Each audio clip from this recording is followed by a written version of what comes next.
I think we can all relate to the fact that sometimes in life we get stuck in a rut. A rut where we spend countless days waking, going to work or to school, coming home, getting everyone settled for the evening, going to bed, and getting up and doing it all over and over again.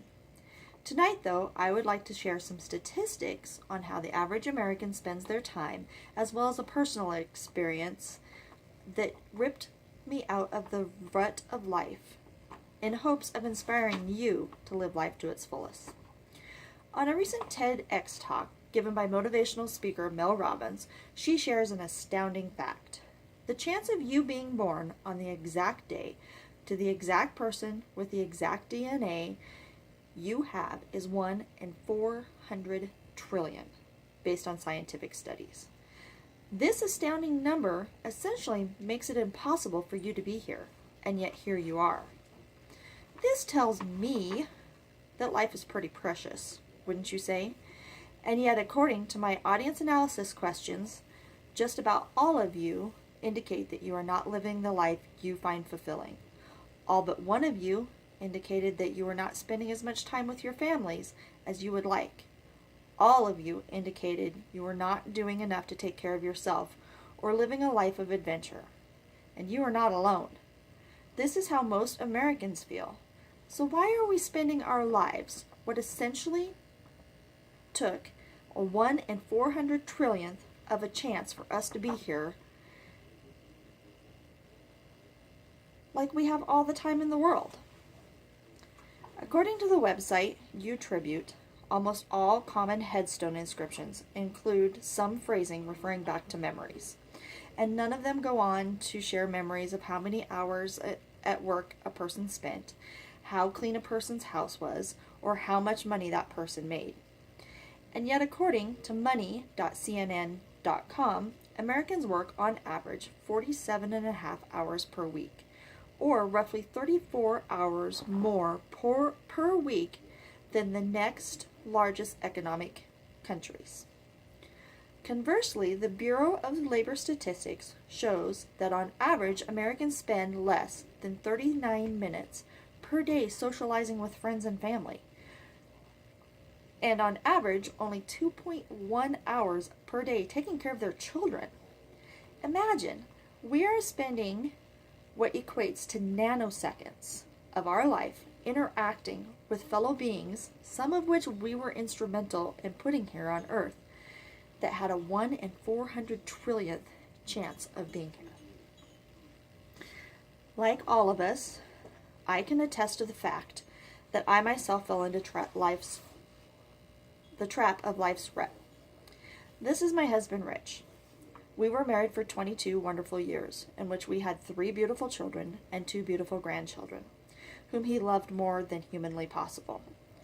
On October 17th, 2013, I received a phone call that nobody should receive. I answered my phone at work to my oldest daughter telling me that while my husband was out cutting firewood with his elderly father, he had collapsed and was not waking up. As I raced to the scene, I imagined that I would get there, he would be awake, and we would probably spend the evening in the emergency room.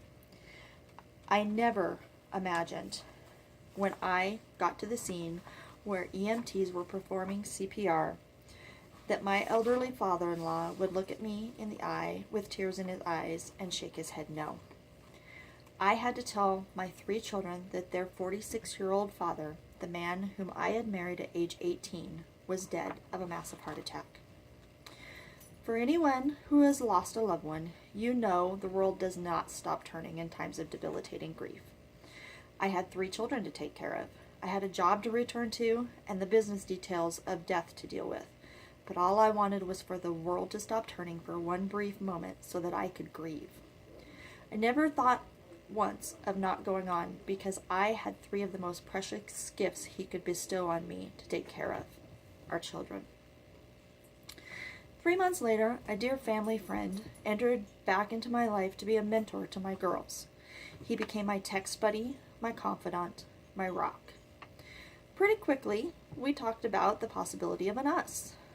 So many thought that it was way too soon, but to me, I had just learned the hardest lesson of life. The lesson that if you do not live life by grabbing opportunities as they are presented to you, it might be too late. So that is what I did. I grabbed every opportunity that came my way. I am happy to say that I have been with my boyfriend going on 4 years, a man that has taken on the role of mentor, father figure, and grandpa to our now 3 grandchildren. My three children are living amazing, productive lives. I transferred out of an office setting that was toxic and unfulfilling into an office I love with supportive coworkers that have become like family. I have moved to a new state, enrolled in school, to become a history major as I always dreamed. I have had the opportunity to travel to Mexico twice, and I have implemented a girls-only annual trip for the women of my family every July to celebrate my twin daughter's birthday. I joined the gym, I travel and do things by myself, and am happier now than I ever thought possible after that horrible day I lost my husband.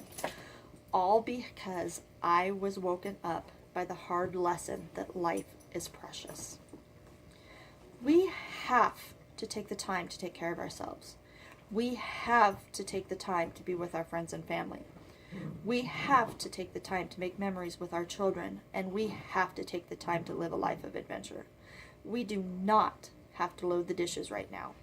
We do not have to take on that extra project at work, and we do not have to give so much of ourselves that we lose who we are.